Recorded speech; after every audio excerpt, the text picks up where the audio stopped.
When the librarian humiliated a black teenager for reading too loudly, she had no idea he was the mayor's son. This incident exposed hidden biases and transformed the entire town. What happened next would shock even the most seasoned observers. But let's start from the very beginning.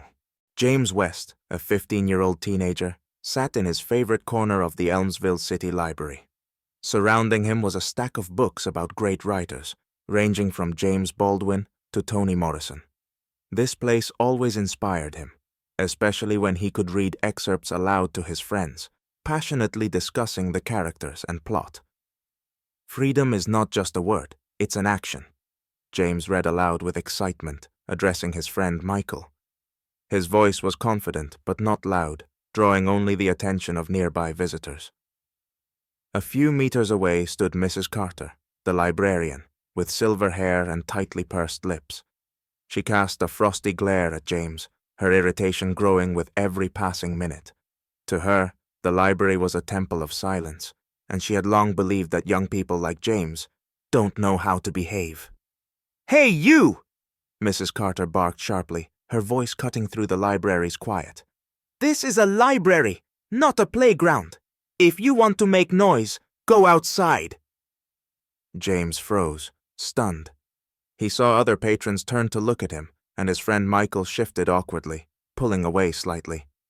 "I'm sorry, ma'am," James said quietly, but Mrs. Carter wasn't ready to let it go. "I'm not interested in your apologies," she snapped. "This is the second time you've disturbed the peace. Maybe you need to learn how to respect this place." Anger and embarrassment washed over James simultaneously. He tried to explain. "I was just reading to my friend. I don't need your excuses," Mrs. Carter interrupted, raising her voice even further. "People like you always ruin everything." The words hit James like a slap to the face. "People like you?" His breathing quickened as the weight of her comment settled in.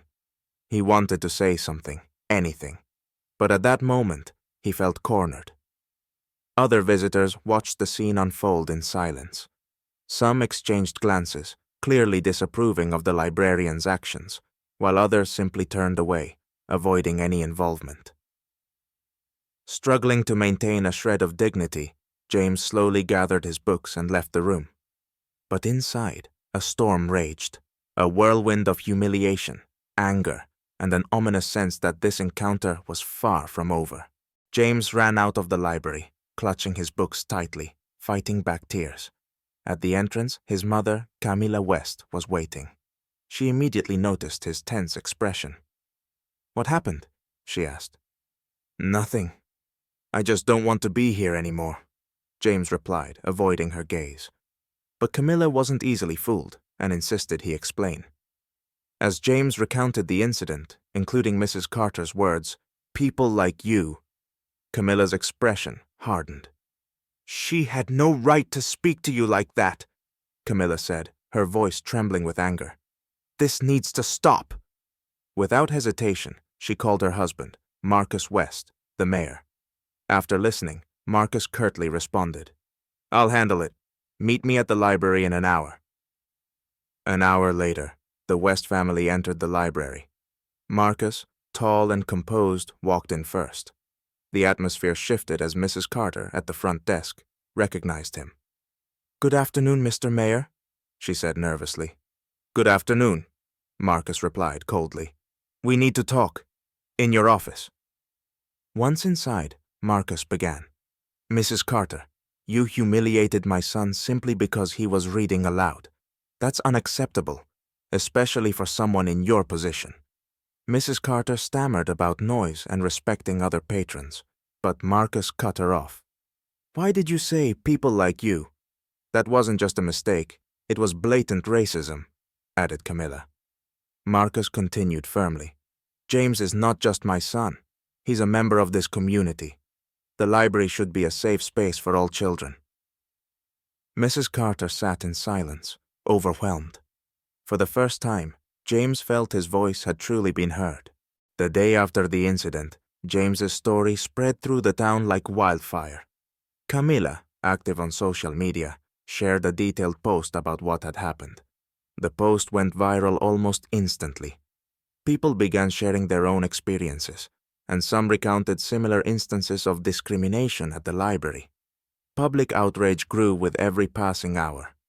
Meanwhile, Marcus, as mayor, convened an emergency meeting with the library leadership and community leaders.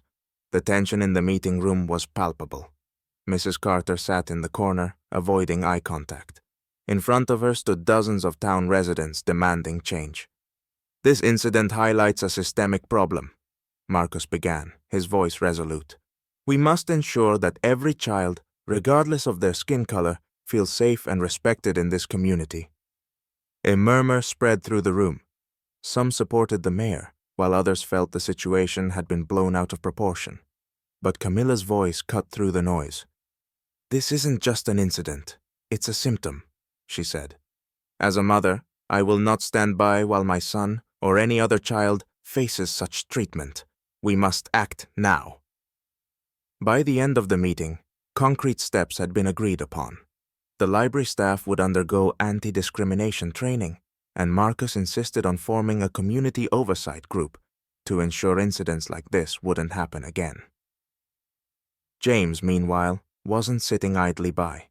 Encouraged by the outpouring of support, he wrote an essay about his experience and the importance of equality. His literature teacher, moved by the piece, suggested submitting it to the local newspaper. A few days later, James's essay appeared on the front page under the headline, "The Voice of a New Generation." The essay sparked a wave of solidarity. The next day, dozens of children and adults gathered at the library to publicly show their respect for James and support his fight for justice. The library, which Mrs. Carter once considered her temple, became a hub for dialogue about equality. Unexpectedly, Mrs. Carter attended the event. At first, she stood off to the side, hesitant. But eventually, she stepped up to the microphone. Her voice trembled as she spoke. "I want to apologize," she said, looking around the room. "I made a mistake. My behavior was unacceptable, and I recognize that I need to change my perspective. I promise to work on becoming better." Her words were met with silence at first, then followed by applause. James approached the microphone after her. "We all have the capacity to learn," he said, looking directly at Mrs. Carter.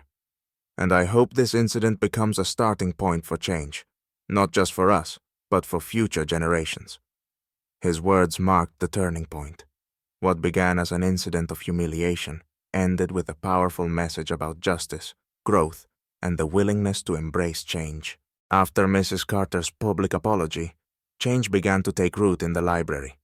Marcus organized a series of events dedicated to combating bias. The library, once associated with conflict, transformed into a center for dialogue, community gatherings, and educational programs. The first anti-discrimination workshop held at the library attracted not only its staff, but also many town residents. Mrs. Carter was one of the first to sign up for the course. At one of the sessions, she openly admitted, "I've realized how deeply rooted my prejudices were, but now I'm ready to change and become better." James watched all of this with a sense of fulfillment, yet he didn't stop there. His essay caught the attention of a major publishing company, which invited him to contribute to a collection of stories by teenagers about overcoming discrimination. This opportunity became his first step toward his dream of becoming a writer. Meanwhile, the library became a model for other institutions in the town. A special fund was established to support educational initiatives, and James was named its first youth ambassador. He helped design programs to encourage teenagers to share their stories and find support. At one such event, Camilla approached her son and embraced him tightly. "I'm so proud of you, James. You've done what many adults couldn't." "This is just the beginning, Mom," he replied with a smile. Mrs. Carter continued working at the library, but in a transformed capacity. She not only apologized to James personally, but also became one of the most active participants in the educational programs. She was now often seen alongside teenagers, leading lectures and discussions, striving to atone for her mistake.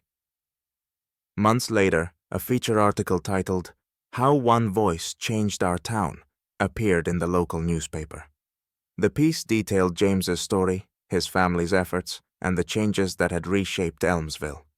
Marcus, Camilla, and James had become symbols of the fight for justice.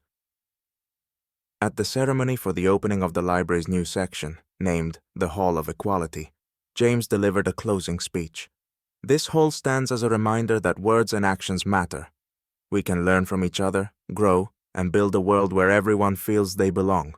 I'm grateful that our town has shown that change is possible. His words were met with thunderous applause. In that moment, it was clear. The library, like the town itself, had been changed forever.